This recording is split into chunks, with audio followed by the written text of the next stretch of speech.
Bahkan ada satu hadis yang cukup panjang yang secara ringkasnya ada seseorang yang bertemu dengan sahabat Nabi Muhammad SAW. Bertemu dengan sahabat Sayyidina Mu'adz bin Jabal.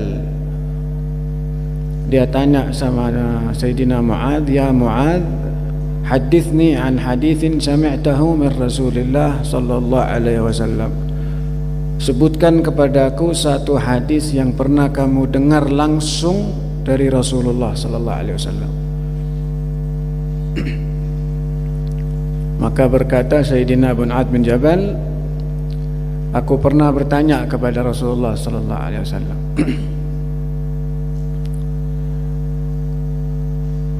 Sebelum dia mengatakan tersebut, dikatakan di dalam hadis ini Sayyidina Mu'adz bin Jabal itu nangis ketika dimintai permintaan tersebut. Nangis. Dan yang bertanya ini sampai mengira bahwasanya Sayyidina Mu'adz bin Jabal ini gak akan diam selama-lamanya, saking gerunya tangisan tersebut. Akhirnya Sayyidina Mu'adz bin Jabal mengatakan, "Aku pernah bertanya kepada Rasulullah sallallahu alaihi wasallam." Apa kata Sayyidina Mu'adz bin Jabal?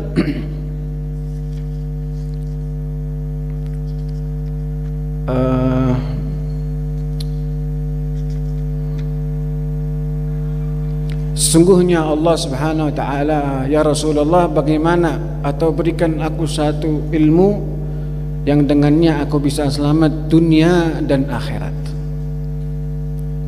Maka berkata Nabi Muhammad SAW, ada satu ilmu dan satu informasi yang apabila kamu jaga, kamu akan selamat dunia akhirat. Tapi kalau kamu tidak jaga, kamu akan celaka dunia akhirat. Singkat hadisnya, Nabi SAW mengatakan bahwasanya Allah Subhanahu wa taala menciptakan 7 malaikat sebelum menciptakan langit dan bumi. Setelah itu kemudian Allah Subhanahu wa taala baru menciptakan langit dan bumi, dan langit diciptakan oleh Allah Subhanahu wa taala ada 7 lapisan.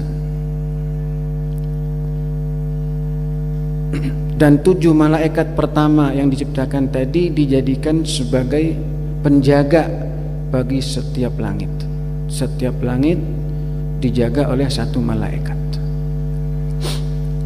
Maka ada malaikat yang namanya hafadhah, atau yang dengan kata lain malaikat yang ditugaskan untuk mencatat pahala dan dosa seorang hamba, yang kita kenal dengan Raqib dan Atid. Itu dengan kata lain namanya hafadhah, atau yang menjaga, atau yang ditugaskan sebagai mencatat. Nah, hafadhah ini dikatakan tidaklah orang bangun di pagi hari sampai dia tidur kecuali hafadhah ini mengangkat, membawa amal ibadah hamba tersebut sampai menuju langit pertama.